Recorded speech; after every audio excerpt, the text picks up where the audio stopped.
2021. Daily newspaper read of the Philadelphia Inquirer. Got the whole crew today. I got Grace on my lap over here, clearly. I got Marley over here in the corner. She's got her bottle. We got the Inquirer, like I just showed, I just displayed, and I suggest you grab your own copy. Like, I was thinking about this. I was like, I was saying, Grace, I was like, the people should be welcomed or invited, my omission, to read along. I mean, if you have a newspaper, a Philadelphia Inquirer, or New York Times, although today, which happens sometimes, they just gave me the Wall Street Journal instead of the New York Times. It's like, I've only been getting the New York Times for, 6 years, 5 years, but sometimes they give me the Wall Street Journal or another paper. It's like a little appetizer. It's like a teaser. Anyway, if you have a paper and you want to read it with us, we can flip through it at the same time, like a communal read. Now, help me open this. Plastic off? Alright, good enough. She's watching Peppa Pig over here, trying to keep some sort of semblance of, non-tantrum behavior going on. Let's see how far we can get through without some sort of thing all falling to pieces. I'm going to separate sections with me real fast, because then we got to get you ready for school.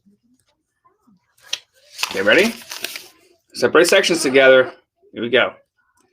We got front section. Oh.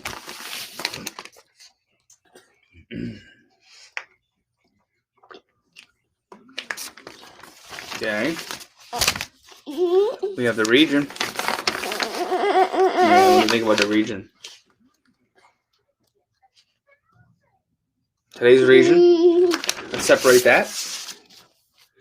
Okay. For some reason today we're all wearing our Christmas clothes.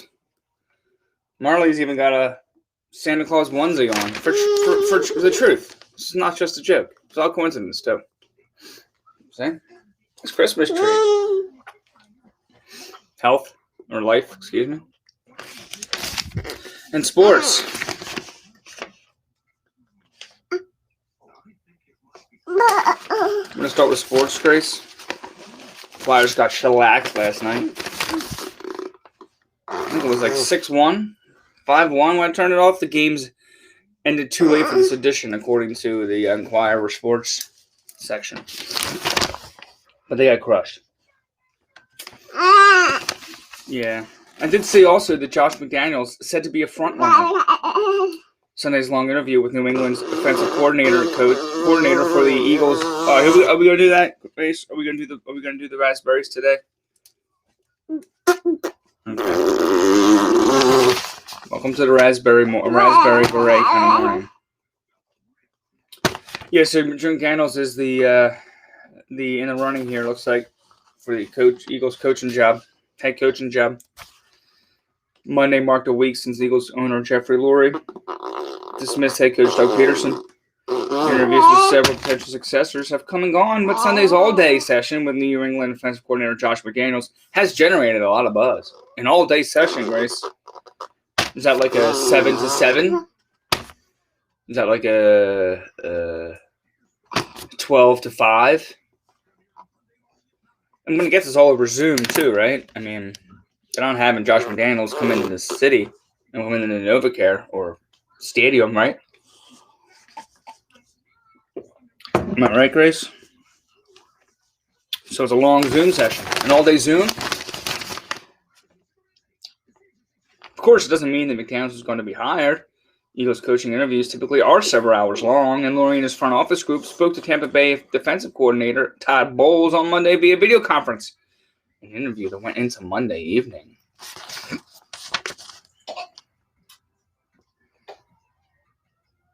You okay, Mars? She looks all right. All right. Well, looks like McDaniels is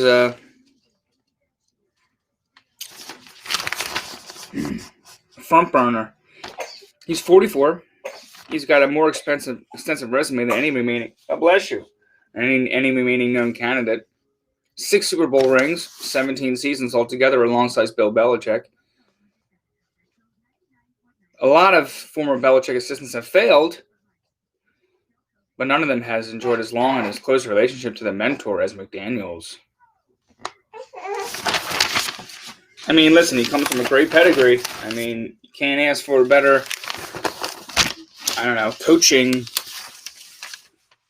display than what happened in the Patriots for years and years and years. Although, the Brady effect. I mean, look at these with the Bucs. 1 year with the Bucs takes him to the NFC Championship game. Was it Brady or was it Belichick? There's that question's out there. I'm going to say that it was both. What do you think? All right. She's going to go with Brady all the way. She's a Brady fan. The Phillies, looks like they brought in C.J. Chatham.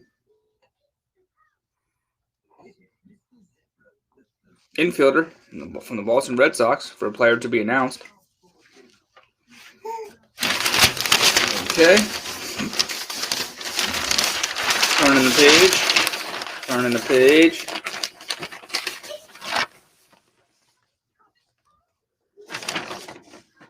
You see everybody? You see yourself there? Okay. All right, so we get to the last page here. Where we have we have our standings. Flyers play again tonight. Buffalo, 7 o'clock. We're going to get some revenge for last night's shellacking. Today's weather. We're looking at 44.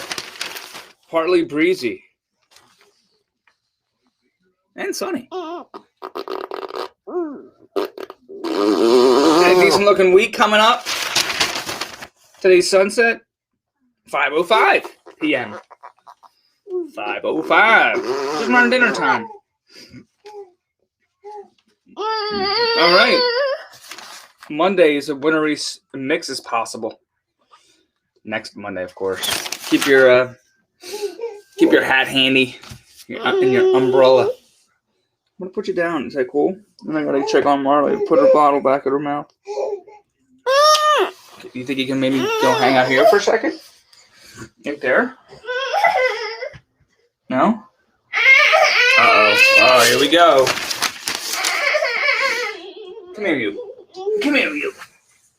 You good? Here, do this. Grace, I got you, sweetie pie. I got you. Want to come back up? Hang out? Okay, fine. That's cool. I'm sorry. Let's finish up. Let's get to life. Life can typically be pretty quick, sweetie. Life.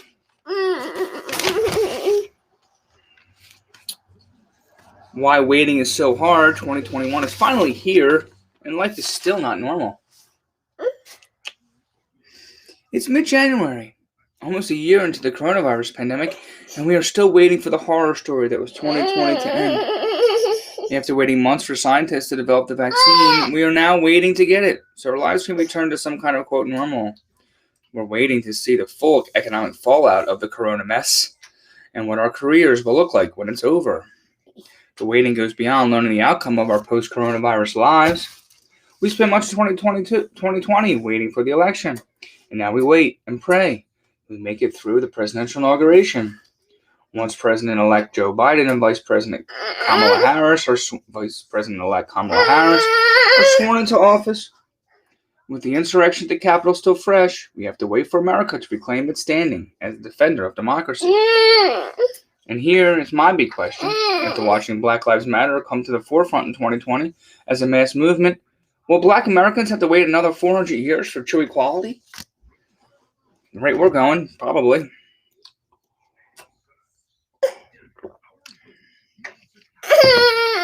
But life is full of waiting. Still, said Eric Zillmer, a professor of neuropsychology at Drexel, we aren't very good at it. Like right now, I'm waiting for Grace to kind of stop being fussy so we could just read this paper and some semblance of peace. Probably not going to happen. That's okay. It's okay. No waiting was the hardest part of me. Tom Petty said it. Alright. Get fit with classes that are free on YouTube. You can do yoga with Adrian. You can do... Oh, I've done Pop Sugar Fitness, to be honest with you. It's the best variety for a variety of exercise activities. Pop Sugar. Best for Runners, Pace PDX 6-week strength and conditioning for runners series. You got spinning with Spin Junkie. You want to do some spinning? Can we read CAROLYN? Can we read CAROLYN, do you think? Or do you want to go down and maybe just crawl about the floor? Or do you want to see what's up with CAROLYN's column today?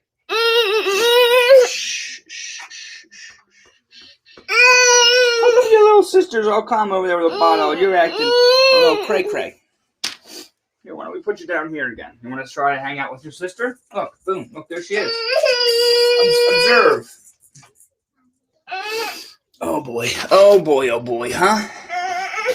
We're just trying to read CAROLYN's column. That's all we're trying to do. We want to hear what kind of advice she has to offer today.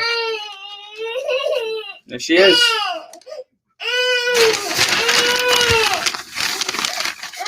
I'm gonna need a minute here.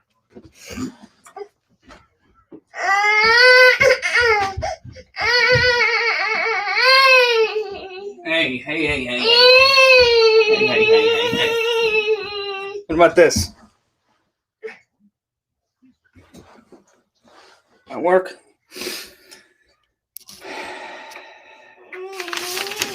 Come on, sweetie. We'll do CAROLYN's column real fast. Get through this quickly, okay?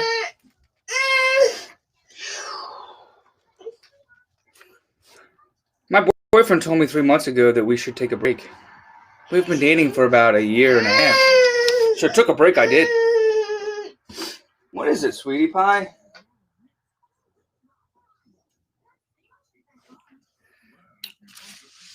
I just met up with my boyfriend for dinner. He was so normal.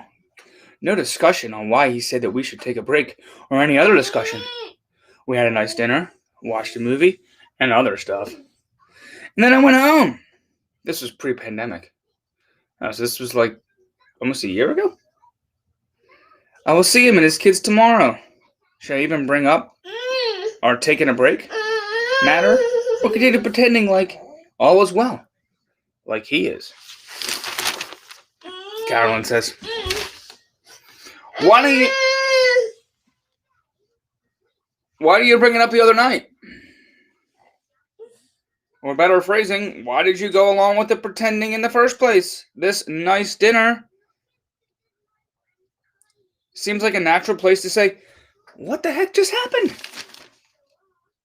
I don't think there's any other answer. The why will drive the what. I suppose now you have to bring it up at your next opportunity, but with the kids there, it won't be ideal, right? Still, pick your best moment and ask.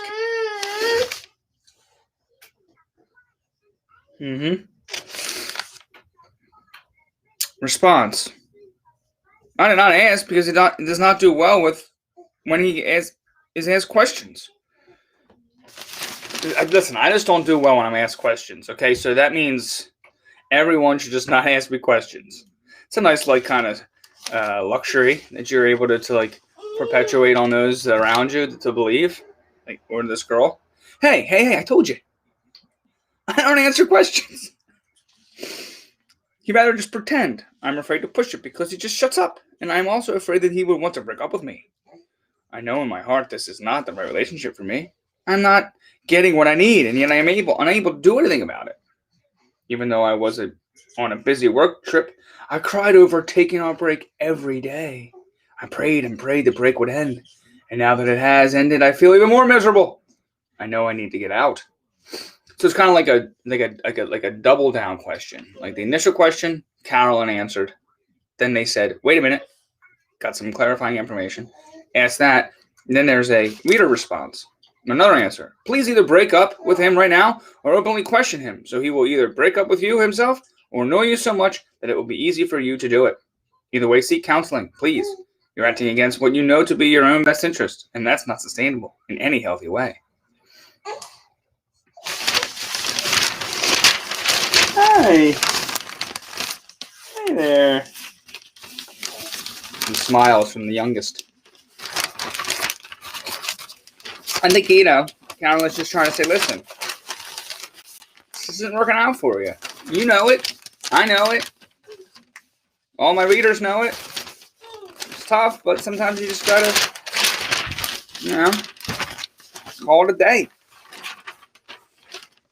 All right, I'm closing down Region. I'm sorry, Life.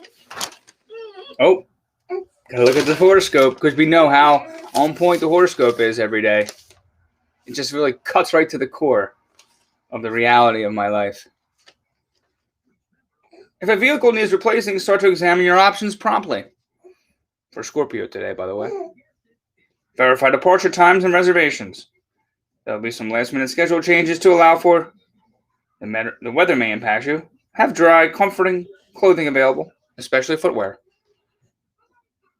Not going anywhere. Not going anywhere. But thanks. In case I do. Region. Delco aims to form its own health agency. About time. Chester County has one. Bucks County has one. Delaware County is like, we don't need a health agency. People that live in Delaware County, they don't get sick or they don't need any support from, medical experts. After nearly a year of dealing with the effects of COVID-19 with the assistance of neighboring Chester County, Delaware County has taken a series of concrete steps toward forming a health department of its own. County officials say the department should be up and running by January 2022, just in time for the end of the pandemic. And that's funny. County Council this month hired a firm to study the financial implications of the move. Members of the county's Public Health Steering Committee have begun holding listening sessions with clergy and other community members about what they want to see from our department. And the county plans to break ground January 23rd on a wellness center in Yeadon that will double as a site for coronavirus vaccines and eventually become the health department's permanent home. All right, progress. I don't want to be too cynical about it. I'm happy to see that things are,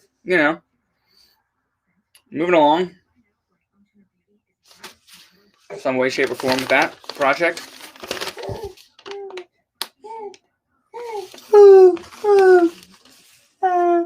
Want your bottle? Yeah. Oh, excuse me.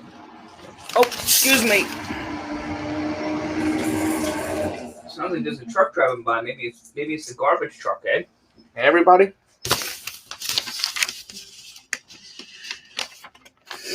Joe Biden was in Philly yesterday for MLK Day service to, quote, fight hunger. Volunteered at Philabundance as part of the National Day of Service for MLK Day. After taking selfies with mass supporters outside the group's South Philadelphia headquarters, he and his wife stood along a rolling conveyor belt in a parking lot, helping pack food for those in need.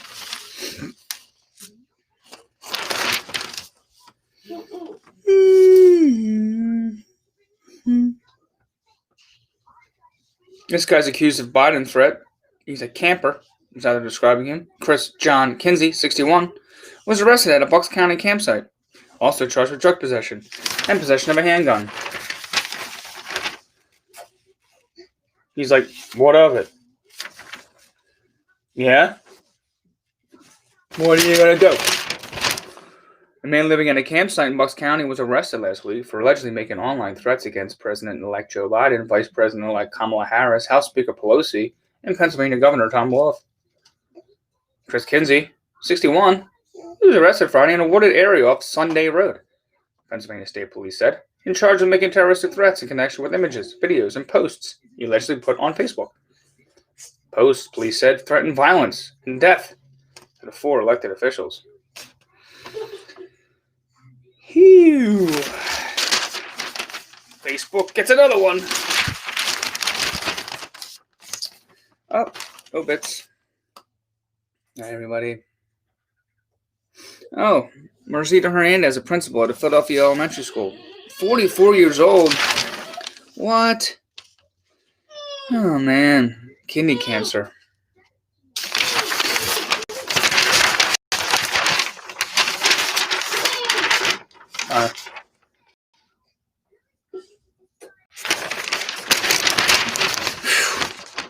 Principal of Julia D. Burgos Elementary School. Passed away Wednesday. She was quiet, unassuming, yet fiercely dedicated to educating students in and around her neighborhood. Her childhood neighborhood of Fairhill. Ms. Hernandez excelled at her work while also battling cancer for years. Her goal, said her daughter, was to show students that they, like her, could make a difference in the world no matter the obstacles. Want to come up here, Grace?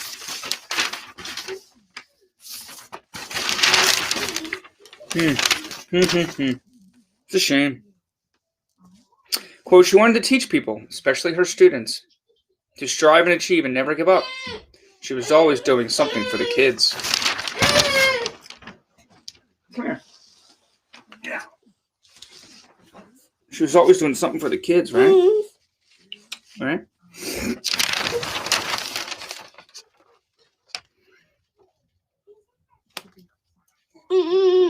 She began teaching Spanish in 2007 at Maritime Academy Charter High School and moved on to elementary education at Antonia Pantoja Charter School in 2008.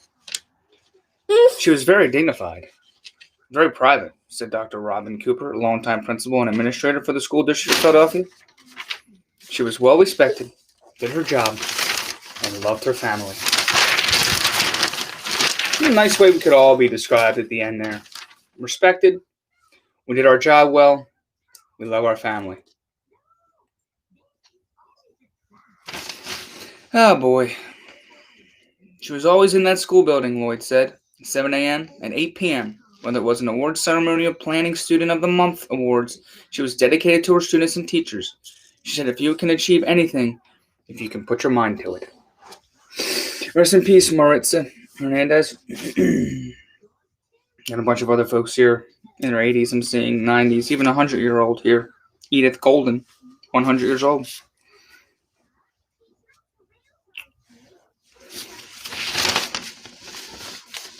All right, everybody. Take care up there.